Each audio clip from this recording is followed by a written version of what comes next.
Anne's experience with Folsom's democratic populism helped to shape the political perspective she adopted over the coming months and years.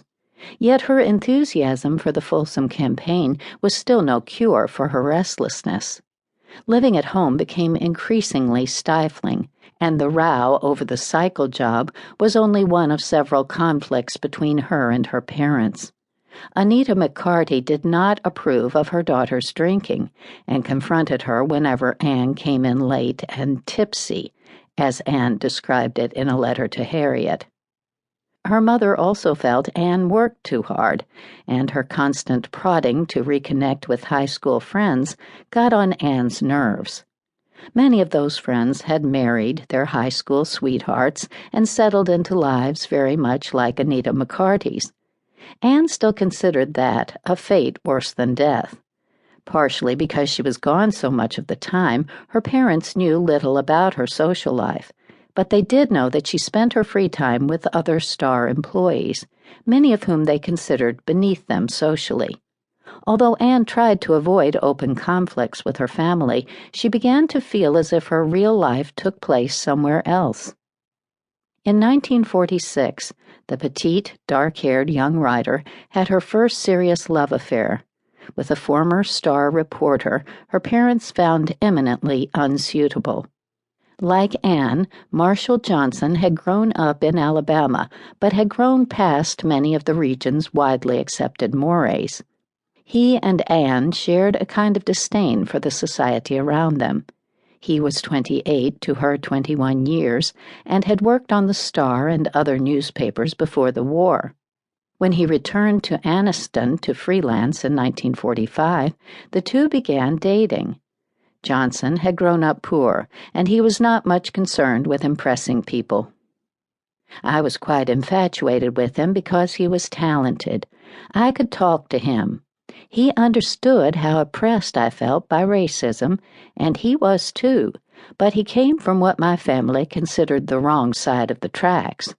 They didn't think he was proper for me to go with at all, but I liked him so much better than the people I met at the country club dances, because he was doing the kind of work I was doing. In a way, I loved him, but he couldn't get himself together. He drank a lot. Anne drank a good bit herself, as did many of her fellow reporters, but never let it interfere with her work. Her relationship with Johnson continued to deepen despite her parents' disapproval and her own misgivings about his stability. The more she was exposed to the working-class world her parents thought of as the wrong side of the tracks, the more vital and attractive she found it. Anne was unsure what shape her adult life would take, but she was crystal clear that she did not want a life like that of so many women around her. That impulse set her apart from many of her own social class in Anniston, who, as Anne saw it, seemed to harbor no greater aspirations than to be well-to-do wives, mothers, and hostesses. She demanded to be taken seriously as a human being, not as a plaything.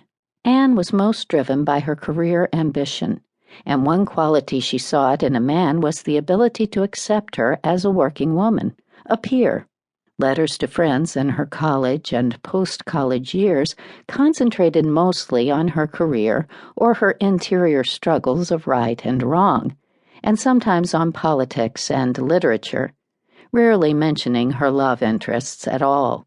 When Anne did discuss her romantic life with Harriet or other long-distance friends, she puzzled over the challenge of finding such a man. Around the nation, other career-minded women faced a similar quandary. Post-war films, books, and advertisements groomed women for professional success, even as they celebrated female domesticity and prepared men to expect it of their wives and mothers. Although the next few years would see a resurgence of the domestic ideal, such messages were never again as thoroughgoing as they had been earlier in the century, but coexisted with other, less familiar prescriptions for women, suggesting that female success in the public sphere was also desirable.